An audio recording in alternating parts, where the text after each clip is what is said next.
আজকের যে বর্তমান অবস্থা, এটা এই অবস্থাতে আসার একটি কারণ হচ্ছে অপব্যয়।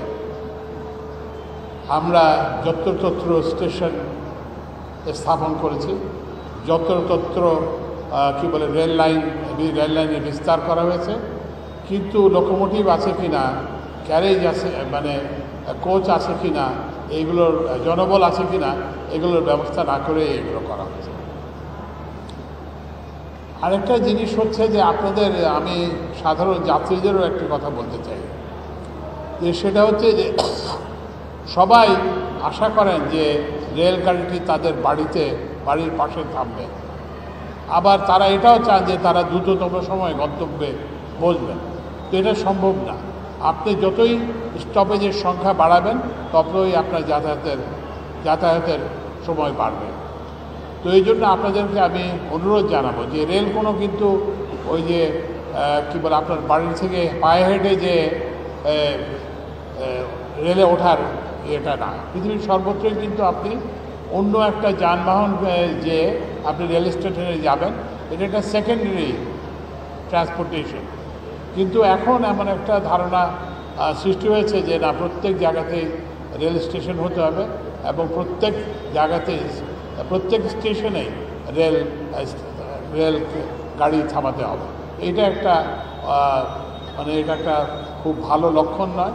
আমরা আশা করব যে সবাই একটু এটা চিন্তা করবেন যে যেখানে যাত্রী বেশি হবে সেখানে গাড়ি থামবে, যেখানে থেকেই রাজস্ব পাওয়া যাবে, পণ্য কিংবা মানুষ পরিবহন করা যাবে, সেখানেই রেল থামবে, ওঠানামা করবে। কারণ আপনাদের একটা কথা, আমাদের সবারই একটা কথা মনে রাখতে হবে যে দিন শেষে রেলওয়ে একটি বাণিজ্যিক প্রতিষ্ঠান। রেলকে তার আয় দিয়ে তার ব্যয় নির্বাহ করতে হবে। সরকারের আমাদের সব খাতে, আপনি যে কোনো খাতেই বলেন, বিদ্যুৎ খাত বলেন কিংবা জ্বালানি খাত বলেন, রেল খাত বলেন, সব খাতেই কিন্তু সড়ক খাত বলেন, সব খাতেই কিন্তু ভর্তুকি দিতে হচ্ছে। এই ভর্তুকি আর কত দেওয়া যাবে?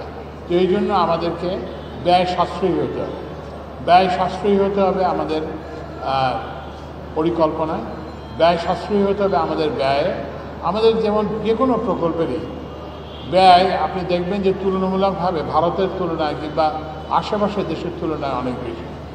এইটা আমি আপনার রেলের যারা ইঞ্জিনিয়ার, রেলের সঙ্গে সেনাবাহিনীর যারা সহায়তা করেন, অন্য সবাইকে অনুরোধ জানাবো যে কীভাবে এটার খরচ কমানো যায়। এই খরচ যদি কমানো না যায়, এই ব্যয় যদি কমানো না যায়, তাহলে আমাদের যে রেল সেবা দেওয়ার আমাদের প্রত্যাশা, সেটা আমরা পূরণ করতে সক্ষম হব না। তো আমি আর বেশি কথা বাড়তে চাই না, আমাকে আরেকটি সভায় যেতে হবে।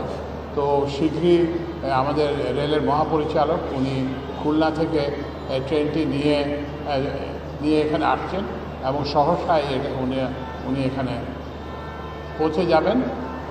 তো এখন যে কথাটা যে রেল চালু হলো, এটা বড় কথা নয়, কিন্তু বড় কথা হচ্ছে যে এটা যাতে সময়ানুবর্তিতা বজায় থাকে এবং রেলের যে সুবিধাদি, এই যে কোচগুলো যাতে পরিষ্কার করা হয় এবং এগুলো যাতে ব্যবহারযোগ্য থাকে, যাত্রী সাধারণের কাছে গ্রহণযোগ্য থাকে, সেই জন্য আপনারা চেষ্টা করবেন। এই কথাগুলো বলে আমি আজকের এই যে একটা মহৎ দিন, যে এই যে যাত্রা শুরু খুলনা এবং চট্টগ্রামের মধ্যে, এইটার উদ্বোধন ঘোষণা করছি। ধন্যবাদ।